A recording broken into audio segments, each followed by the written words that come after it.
வணக்கம். இன்றைய பார்வை உங்களை வரவேற்றுக் கொள்கிறது. ஜெனீவாவில் இலங்கை தீர்மானத்தை வாய்மொழி மூலம் எதிர்த்த ஏகேடிஆரின் அரசாங்கம் ஏன் வாக்கெடுப்பு இன்றி ஏகமனதாக அதனை ஒப்பேற அனுமதித்தது எனவும் இதில் என்ன நடந்தது எனவும் KP சுந்தராம்பாள் பாணியில் ராஜபக்சேக்கள் மற்றும் அவர்களது பங்காளிகளின் ஏன் என்ன நடந்தது என்ற குரல்கள் வருகின்றன. சாக்கடை புழுவுக்கு போக்கிடம் ஏது என்பது போல இவர்கள் மீண்டும் பழையபடி தமது இனவாத வாள்களை சுழற்றியபடி பழைய புலிக்காய்ச்சல் புராணங்களை அசைவோட்டபடி இப்போது ஜெனீவா தீர்மானத்தை மையப்படுத்திய நகர்வுகளில் குதித்துவிட்டனர். விடுதலை புலிகளின் டயஸ்போரா ஆதரவாளர்களை மகிழ்விக்கத்தான் ஏகேடிஆர் தரப்பு ஜெனீவா அரங்கில் வாக்கெடுப்பை கோரவில்லையா என கொழும்பின் பிரபல விளையாட்டுக் கழகத்தில் முன்னிலை பெறுவதற்காக வாசிம் தாஜுதீன் என்ற பிரபல ரக்பி வீரரை போட்டு தள்ளிய குற்றத்தில் மடிக்கணம் இருப்பதாக கருதப்படும் அதே நாமல் ராஜபக்ச தான் இப்போது குரல் கொடுத்துக் கொள்கிறார். வாக்கெடுப்பை கோருவதற்கு அரசாங்கத்திற்கு ஜெனீவாவில் முதுகெலும்பு இல்லையா? பல நாடுகள் ஸ்ரீலங்காவுக்கு ஆதரவாக இருந்து இந்த தீர்மானத்தை முறியடிக்க தயாராக இருந்தாலும் அரசாங்கம் ஐயோ கோட்டை விட்டதே என நாமல் புலம்ப தலைப்படுகின்றார். ஆனால் நாமல் ராஜபக்சவை பொறுத்தவரை இந்த விடயத்தில் சிங்கள மகா ஜனதாவுக்கு பொய்யுரைப்பது தெளிவாகவே தெரிகின்றது. ஏனென்றால் கனடா, பிரித்தானியா தவிர தமிழ் டயஸ்போரா சமூகம் வசிக்கும் Germany, Italy, Luxembourg, Netherlands, New Zealand, Norway, Switzerland உட்பட 27 நாடுகளின் அனுசரணையை பெற்றுத்தான் இந்த ஜெனீவா தீர்மானம் ஒப்பேற்றப்பட்டது. இந்த 27 நாடுகளில் 10 நாடுகள் தற்போது மனித உரிமை பேரவையின் உறுப்பு நாடுகள் என்பதால் இந்த வரைவு தீர்மானம் ஒருவேளை வாக்கெடுப்புக்கு விடப்பட்டால் கூட அதில் வெற்றியடையும் நிலையே இந்த தீர்மானத்தை சமர்ப்பித்த இணை அனுசரணை நாடுகளின் தரப்பில் இருந்தது. ஆனால் இந்த யதார்த்தத்தை சொல்லாமல் இந்த தீர்மானம் முன்வைக்கப்பட்டால் வாக்கெடுப்பில் அது தோற்கடிக்கப்படும் நிலை இருந்ததாக நாமல் பேபி சிங்கள மகா ஜனதாவுக்கு பொய்யுரைக்கின்றார். நாமல் ராஜபக்ஷ மட்டுமல்ல, அவரது புதிய கிளாடியேட்டர் தமிழ் சகோதரையோவும் தனது ஆதரவாளர்களுக்கு ஜெனீவா குறித்து உண்மையான விடயங்களை சொல்லிக் கொள்வதாக தெரியவில்லை. தனிநபர் ஒருவரை பொறுத்தவரை அவர் ஐநா மனித உரிமை பேரவைக்கு தனது முறையீடுகளை முன்வைக்கலாம். ஆனால் நாடுகளின் பிரதிநிதிகள் போல நேரடியாக ஜெனீவாவுக்கு சென்று கொழும்பில் காவல்துறை, போக்குவரத்து போலீசார் விதிமீறலுக்கு பிடித்தார்கள், தண்ட பணத்தை அடித்தார்கள் என சொந்த பிரச்சனை முறையீடுகளை முன்வைக்க முடியாது என்பதும் யதார்த்தம். மாறாக வேண்டுமானால் இணைய வழி ஊடாகத்தான் தனிநபர்கள் இவ்வாறான முறையீடுகளை முன்வைக்க முடியும். இதுதான் ஜெனீவா அரங்க நியதி. நாடாளுமன்ற உறுப்பினர்களாக இருந்தாலும் சரி, ஜெனீவா பிரதிநிதித்துவ அரங்கை பொறுத்தவரை அவர்களுக்கு உள்ளூரில் இருப்பதை போன்ற நாடாளுமன்ற வரப்பிரசாதங்கள் எதுவும் அந்த அரங்கில் இல்லை. ஜெனீவா அரங்குக்கு செல்பவர் நாடாளுமன்ற உறுப்பினராக இருந்தாலும் சரி, XYZ என கட்சிகள் சார்ந்த உறுப்பினர்களாக இருந்தாலும் சரி, அவர்கள் ஜெனீவா மனித உரிமை பேரவைக்குள் தமது கருத்துக்களை பிரதிபலித்துக் கொள்ள வேண்டுமானால் உள்ளூர் கவச குண்டலங்களை எல்லாம் பாவித்துக் கொள்ள முடியாது. மாறாக எல்லோருக்கும் ஜெனீவா அரங்கில் அரச சார்பற்ற நிறுவனங்களின் பட்டியலில் தான் இடம் வழங்கப்படும். அந்த பட்டியலின் கீழேதான் குறித்த உறுப்பினர்கள் இல்லையென்றால் தனிநபர்கள் தமது நாடுகள் சார்ந்து இல்லையென்றால் தமது மக்கள் சார்ந்த பிரச்சனைகளை மட்டும் அங்கு பேசிக்கொள்ள முடியும். ஆனால் இவ்வாறாக ஜெனீவா நடைமுறையை தெரியாத சாமானிய மக்களுக்கு இந்த விடயங்களில் சில பொய்களை சில தமிழ் அலப்பறை முகங்கள் சொல்ல தாந்தலைப்படுகின்றன. இதனால் தான் நேரடியாக ஆணையாளருடன் அமர்ந்து மணிக்கணக்காக பேசி முறையீட்டை முன்வைத்ததான முகநூல் பதிவுகள், நேரலைகள் எல்லாம் கிளம்புகின்றன. இதில் ஏனையவர்கள் ஜெனீவாவில் தமிழரை விற்று பிழைப்பதான குற்றச்சாட்டுக்களை வேறு இந்த சிலுசிலுப்பான்கள் முன்வைத்து தமிழ் மக்களை விரக்தி நிலைக்கு தள்ள தலைப்படுகின்றன.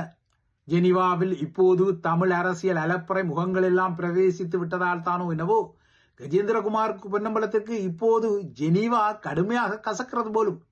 இந்த முறை அவரது அணியிலிருந்து சுகாசும் அந்த அரங்கில் உரையாற்றியதாக தெரிகின்றது. இதற்கு முன்னர் கஜேந்திரகுமாரும் பலமுறை ஜெனீவாவுக்கு சென்று உரைகளை வழங்கியிருக்கின்றார். ஆனால் இப்போது ஐநா மனித உரிமை பேரவை அரங்கு தேவையற்ற அரங்கு எனவும் அதனை தாண்டி செயற்படுபவர்களுடன் இணைந்து தாம் செயற்பட தயார் எனவும் கஜேந்திரகுமார் ஒரு கரத்துண்டை நீட்டுகின்றார். அதாவது ஜெனீவா அரங்கில் இந்த முறையும் சுகாசை உரையாற்ற அனுமதித்த கஜேந்திரகுமார் பொன்னம்பலம் தான் இந்த கரத்துண்டை நீட்டிக் கொள்கின்றார். தமிழ் மக்களுக்கான அனைத்துலக நிதியை ஐநா மனித உரிமை பேரவை கிடப்பில் வைத்திருப்பது என்னவோ உள்ளது உள்ளபடியே உண்மைதான். இதனால் அது தேவையற்ற அரங்கு என குறிப்பிடும் கஜேந்திரகுமார் ஜெனீவா தாண்டி செயற்படுபவர்களின் ஒன்றிணைந்து செயற்பட தயாராக இருப்பதாக தெரிவிக்கும் விடயத்தில் தான் சில துல்லியமான தரவுகளை வழங்கிக் கொள்ள வேண்டும். கஜேந்திரகுமார் கூறுவது போல உள்ளது உள்ளபடியே ஜெனீவாவுக்குள் தமிழ் மக்களுடைய பொறுப்பு கூறல் விடயம் கிடப்பில் கிடக்கின்றது. கிணற்றில் போட்ட கல்லாக அது அசைவற்று கிடக்கின்றது. எல்லாம் உண்மைதான். இதற்கு அப்பால் இந்த முறையும் ஜெனீவா தீர்மானத்தினூடாக ஸ்ரீலங்காவுக்கு 2 வருட கால அவகாசம் வழங்கப்பட்டிருக்கின்றது. ஆனால் இந்த தீர்மானத்தை கூட ஸ்ரீலங்கா அரசாங்கம் முகத்தை தூக்கி வைத்துக் கொண்டே இருக்கின்றது. கஜேந்திரகுமார் கூறுவது போல மேற்கு மற்றும் இந்திய பெரியனரின் ஒரு துருப்புச்சீட்டாக மட்டும் தமிழ் மக்கள் மீதான உதிரப்பலி அவ்வப்போது பயன்படுத்தப்பட்டு வருவது மறைபொருளான விடயமல்ல. ஆகையால் கஜேந்திரகுமார் கூறுவதற்கு ஆமேன். ஆனால் ஜெனீவா தாண்டி இந்த விடயத்தில் அனைத்துலக நீதிமன்றத்தின் ஊடாக தீர்வை பெற்றுக் கொடுக்கும் வழிவகை குறித்து அவர்தான் சுட்டிப்பாக சொல்லிக் கொள்ள வேண்டும். ஏனென்றால் அவரே குறிப்பிடும் அதே அனைத்துலக நீதிமன்றம் ஏற்கனவே போர்க்குற்ற பிடியாணை பிறப்பித்த சில தலைவர்களுக்காக தமது உறுப்பு நாடுகள் தளர்வுகளை செய்த நகர்வுகளையும், போர்க்குற்ற பிடியாணை பிறப்பிக்கப்பட்ட இஸ்ரேலிய பிரதமர் அங்கும் இங்கும் பறப்பதற்குரிய அனுமதியையும், அதேபோல அலாஸ்காவில் போர்க்குற்ற குற்றச்சாட்டு பிறப்பிக்கப்பட்ட ரஷ்ய அரசு தலைவர் விளாடிமிர் புட்டின் அமெரிக்க அரசு தலைவருடன் பேச்சுக்களை நடத்துவது போன்ற காட்சிகளையும் அவர் நிச்சயமாகவே அவதானித்திருக்க கூடும். ஆகையால் வெறும் சித்தாந்தங்களை கூறிவிட்டு ஜெனீவா போன்ற அமர்வுகள் தமிழ் மக்களுடைய பொறுப்பு கூறல் விடயத்தை மலினப்படுத்தும் தேவையற்ற அரங்கு என சொல்லிவிட்டு கடந்து போவது எவ்வாறாக பொருத்தமாக இருக்கும் என்பது தெரியவில்லை. என்றோ கிட்டிக்கொள்ளும் பலாக்காய்க்கு பதிலாக கையில் இருக்கும் கலாக்காய் மேலானது என ஒரு பழமொழி இருப்பதையும் அறிந்து கொள்ள வேண்டும். இவ்வாறான ஒரு நிலையில் ஸ்ரீலங்காவின் உள்ளூர் அரங்கில் அனுரகுமார திசாநாயக்க ஆகிய ஏகேடிஆர் அரசாங்கம் தமது சிஸ்டம் சேஞ்ச் அல்லது முறைமை மாற்றம் என்ற கொட்டொலியின் கீழ் இலங்கை தீவை ஒரு போலீஸ் நாடாக இல்லையென்றால் போலீஸ் ஸ்டேட்டாக மாற்றும் காவல்துறை அதிகார கோலோச்சு நாடாக மாற்றக்கூடிய சிஸ்டத்தை கொண்டிருப்பதான விமர்சனங்கள் தலையெடுக்கின்றன. அதுவும் ஐநா மனித உரிமை பேரவையின் அமர்வு நேற்றுடன் முடிவடைந்த பின்னர் இந்த நகர்வு எடுக்கப்படுவது இன்னொரு அவதானத்துக்குரிய விடயம். நாட்டில் காவல்துறை ஆணையகத்தின் இருக்கும் போது இலங்கையில் காவல்துறை ஆணையகம் ஒன்று இயங்கும் நிலையில் அந்த ஆணையகத்தின் அதிகாரங்களை காவல்துறை மாதிபருக்கு மாற்றும் இந்த நகர்வுகள் செய்யப்படுகின்றன. ஆனால் இது ஒரு எதேச்சாதிகார நகர்வு எனவும் நாட்டின் காவல்துறையை சுயாதீனமாக செயற்பட முடியாமல் முடக்கும் ஒரு நகர்வு எனவும் எதிர்க்கட்சிகள் அபாய லாவணி பாடுகின்றன. காவல்துறையை அரசாங்கம் தனது கைப்பொம்மையாக மாற்றும் ஒரு நகர்வை செய்வதாகவும் குற்றஞ்சாட்டுகின்றன.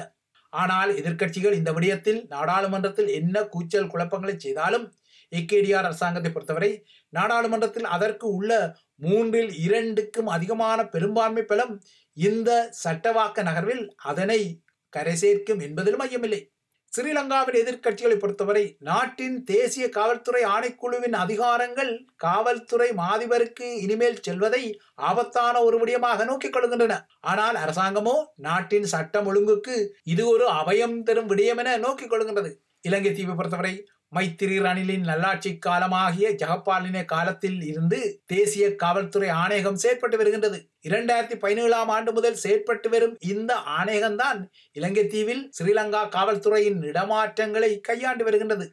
ஆனால் இப்போது இந்த விடயத்தை மாற்றி இனிமேல் அந்த அதிகாரம் காவல்துறை மாதிபருக்கு செல்லும் வகையில் ஏகேடிஆர் தரப்பு சூட்சுமங்களை நகர்த்துகின்றது. ஏற்கனவே காவல்துறை ஆணையகத்தின் ஒப்புதல் இல்லாமல் ஸ்ரீலங்கா காவல்துறையில் உள்ள 32 மூத்த அதிகாரிகளை அரசாங்கம் இடமாற்றம் செய்ததாக குற்றஞ்சாட்டிக் கொள்ளும் எதிர்க்கட்சிகள் அரசாங்கம் நாட்டை ஒரு போலீஸ் நாடாக மாற்ற நுட்பமாக நகர்ந்து வருவதாகவும் அலறிக்கொள்கின்றன. ஆனால் அரசு தரப்பு நாட்டில் காவல்துறை ஆணையகம் இன்னும் செயற்படுகின்றது, வேண்டுமானால் எதிர்க்கட்சிகள் இந்த விடயத்தை அரசியலமைப்பு சபைக்கு கொண்டு செல்லலாம் என கூறி சமாளிக்கின்றது. நாட்டின் காவல்துறை குறித்து எதிர்க்கட்சிகள் கோரஸாக அலறிக்கொள்வதில் அர்த்தங்கள் இல்லாமல் இல்லை. ஏனென்றால் போலீஸ் ஸ்டேட் அல்லது காவல்துறை அரசு என்ற விழிப்பு நிலையானது மக்களின் உரிமைகளை காவல்துறை ஊடாக அரசாங்கம் கட்டுப்படுத்தும் நிலையுடன் இணைக்கப்படும் ஒரு நிலையாகும். இவ்வாறாக காவல்துறை ஆதிக்கத்தினூடாக மக்கள் கட்டுப்படுத்தப்படும் ஒரு நாடே போலீஸ் ஸ்டேட் அல்லது காவல்துறை ஆதிக்க ஆட்சி நாடு என்ற அடையாளத்தை பெற்றுக் கொள்கின்றது. இவ்வாறான போலீஸ் ஸ்டேட் நாடுகளில் இயங்கிக் கொள்ளும் இரகசிய புலனாய்வு துறைகள் தமது தன்னிச்சையான வன்முறை கலந்த பொறிமுறை ஊடாக மக்களின் அரசியல், பொருளாதார மற்றும் சமூக இருப்புகளை ஒடுக்கிக் கொள்கிறார்கள். இவ்வாறான ஒடுக்குமுறைகளுக்கு உலக அரங்கில் பல நாடுகள் முன்னுதாரணமாக உள்ளன. இலங்கை தீவை பொறுத்தவரை ஈழத்தமிழ் மக்கள் அந்த தீவில் நீண்ட நெடுங்காலம் ஸ்ரீலங்கா காவல்துறையால், குறிப்பாக அதன் புலனாய்வு துறையால் தமது இருப்பு, பேச்சு சுதந்திரம், அரசியல் உட்பட்ட தளங்களில் அச்சுறுத்தல்களை எதிர்நோக்கி வருகின்றார்கள். ஈழத்தமிழினத்தை பொறுத்தவரை ஸ்ரீலங்கா காவல்துறையின் கண்காணிப்புக்கு உட்பட்ட ஒரு இனமாக அந்த இனம் வாழ்வது நீண்ட நெடுங்காலமாகவே தொடரும் ஒரு யதார்த்தம். அரசாங்கத்தை பொறுத்தவரை இலங்கையில் விரவியுள்ள போதைப்பொருள் மற்றும் மாபியா பொறிமுறையில் காவல்துறை உயர் முகங்களுக்கும் பங்குள்ள நிலைத்தான் அரசாங்கம் காவல்துறையை சுத்தப்படுத்தும் வகையில் தேசிய காவல்துறையின் ஆணையகத்தின் தலையீட்டை இயன்றவரை தவிர்த்து காவல்துறையை தனது சொந்த துறையாக ஆட்டி வைக்க விரும்புகின்றது போலும்.